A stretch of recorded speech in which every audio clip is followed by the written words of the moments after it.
I can tell the House today that it is my intention to return on the first day after the half-term recess to present our strategy for living with COVID.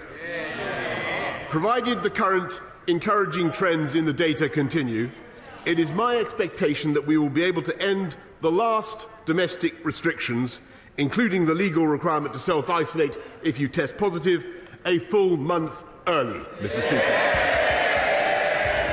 Mr. Speaker, this morning I had meetings with ministerial colleagues and others. In addition to my duties in this House, I shall have further such meetings later today.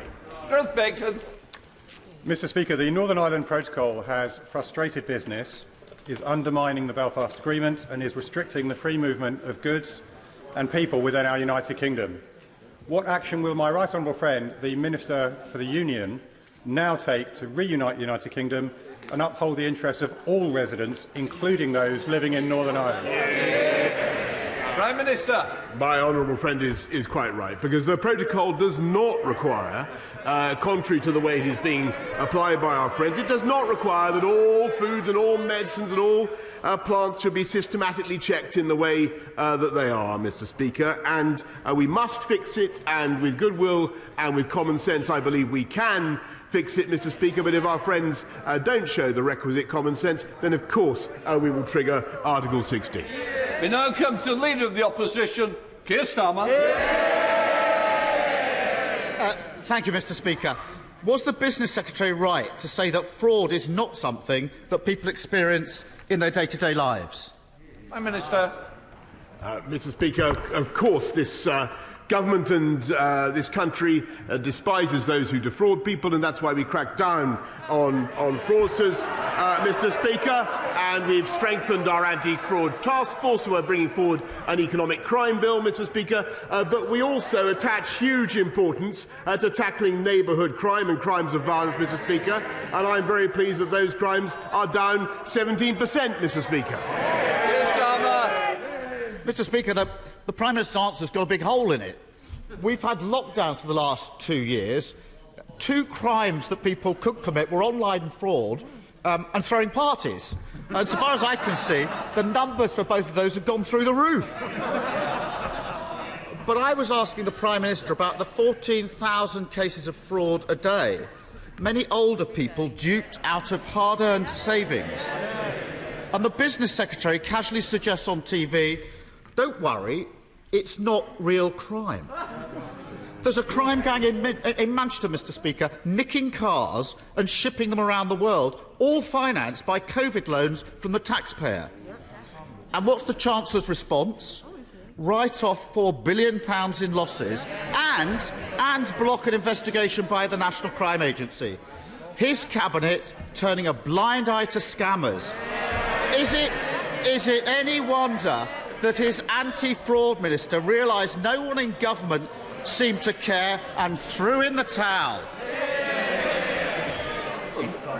Prime Minister. No, Mr. Speaker, because what we're doing is tackling crime across the board, and that's why we're investing more in tackling fraud, Mr. Speaker, but we're also tackling the neighbourhood crime that is of such massive psychological damage to people in this country, tackling knife crime, tackling burglary, tackling crimes of violence in the street, Mr. Speaker, with tougher sentences, which they voted against, by the way, Mr. Speaker, and putting more police out on the street, Mr. Speaker.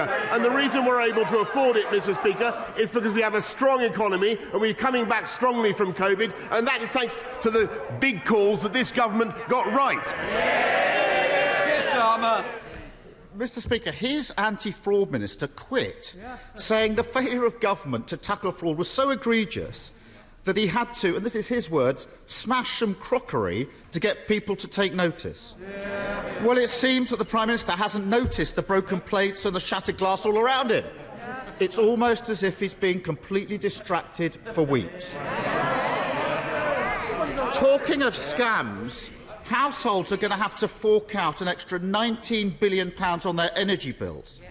The government is insulting people's intelligence by pretending it's giving them a discount. But it's not. It's a con.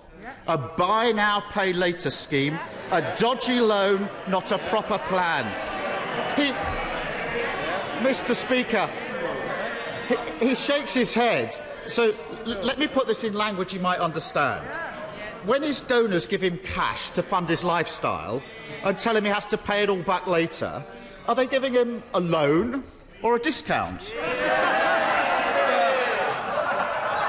Mr. Speaker, our plan to tackle the cost of living is faster, more efficient and more generous than anything that they have set up, Mr. Speaker. We've lifted the living wage by record amounts. We've cut the effective tax for people on universal credit, Mr. Speaker, and we're now setting out a fantastic plan to help people with the cost of energy, Mr. Speaker. And it is more generous and more effective than anything Labour have set out. And the only reason we can do it's £9.1 billion, Mr. Speaker. It's huge sums that we're using to help people across the country. And the only reason we can afford it, Mr. Speaker, is because we have a strong economy, the fastest growing in the G7, as I think I may have pointed out to the right honourable gentleman last week, and not just last year, but this year as well. Mr. Speaker, the Prime Minister clearly hasn't got the first clue what the Chancellor's signed him up to. So let me help him out. His plan is to hand billions of pounds of taxpayers' cash to energy companies and then force families to pay it off in instalments for years to come. If it sounds like he's forcing people to take out a loan, and it looks like he's forcing people to take out a loan, isn't it just forcing people to take out a loan? We are giving people in Band D council tax, A to D council tax valuations across the country. That is 27 million homes. We're giving them the equivalent of a £150 rebate off their council. Their offer is for £89, Mr. Speaker. Ours is faster, more generous, and more effective. And what they would do. And you know, this is a global problem, Mr. Speaker, caused by the spike in gas prices. But what they would do is clobber the oil and gas companies right now with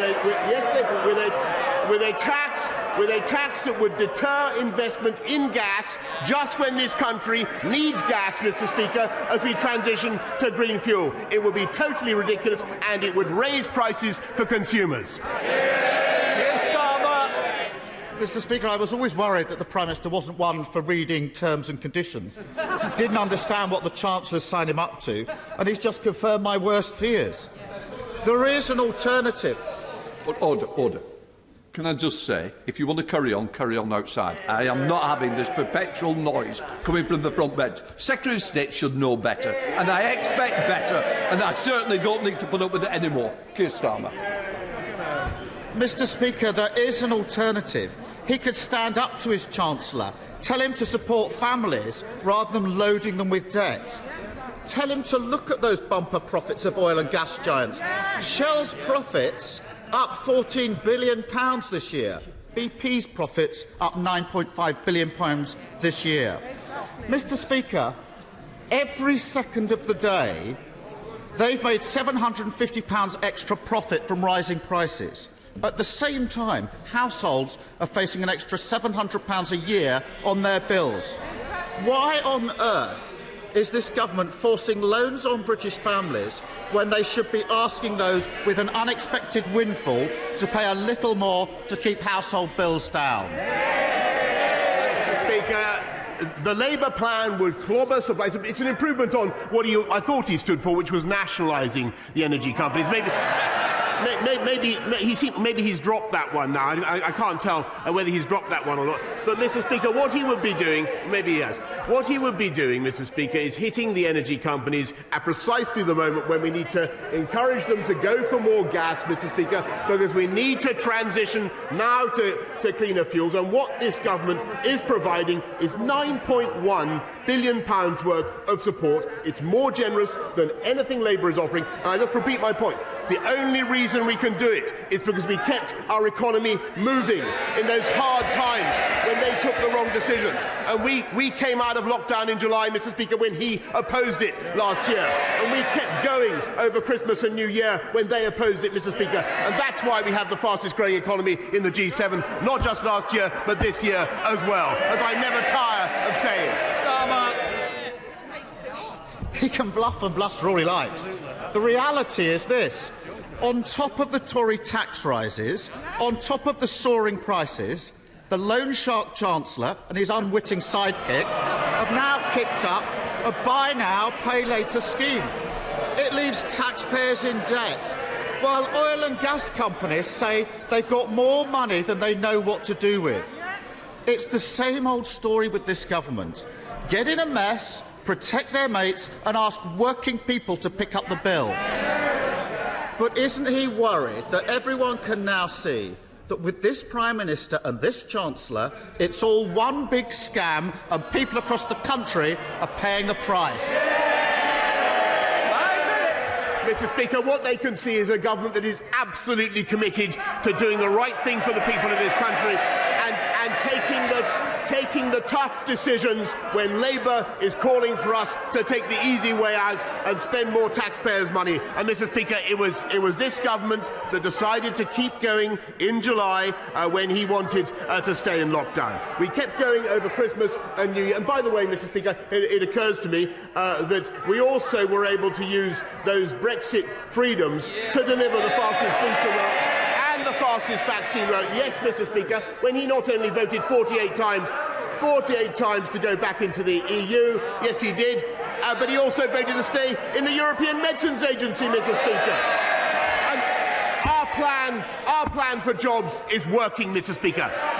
We have record low youth unemployment. Our plan for the NHS and care is working, Mr. Speaker.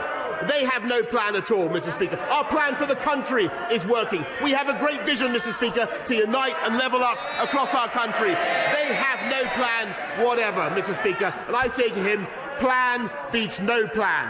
We have a great plan for our country. They play politics.